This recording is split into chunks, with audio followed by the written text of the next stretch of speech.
સુરતમાં સીજેપીના સમર્થનમાં યોજનારી પ્રસ્તાવિક રેલી પહેલા જ પોલીસ હરકતમાં આવી ગઈ હોય તેમ સોશિયલ મીડિયા પર કરાયેલી અપીલ બાદ લુથરા સર્કલ ખાતે મોટી સંખ્યામાં લોકો ભેગા થતા પોલીસ કાર્યવાહી કરીને 10 થી 12 લોકોને ડિટેન કર્યા હતા। સુરતના સોશિયલ મીડિયા પર આર્યન અને તેની સાથીઓને સીજેપીના સમર્થનમાં લુથરા સર્કલ ખાતે એકત્ર થવા અપીલ કરી હતી।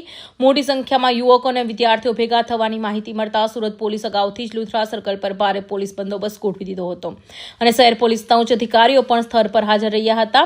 રેલી માટે આર્યન નામના વ્યક્તિએ વેસુ પોલીસ સ્ટેશનમાં અરજી કરી હતી, પરંતુ કાયદોની વ્યવસ્થાની સ્થિતિને ધ્યાનમાં રાખીને પોલીસે મંજૂરી આપી ન હતી।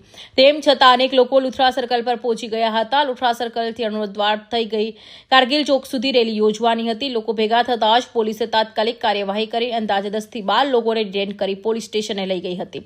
હાલ પણ વધુ લોકો ભેગા ન થાય તે માટે લુથરા સર્કલ ખાતે ચુસ્ત પોલીસ બંદોબસ્ત યથાવત રાખ્યો છે। Bureau report, Hind TV news, Surat.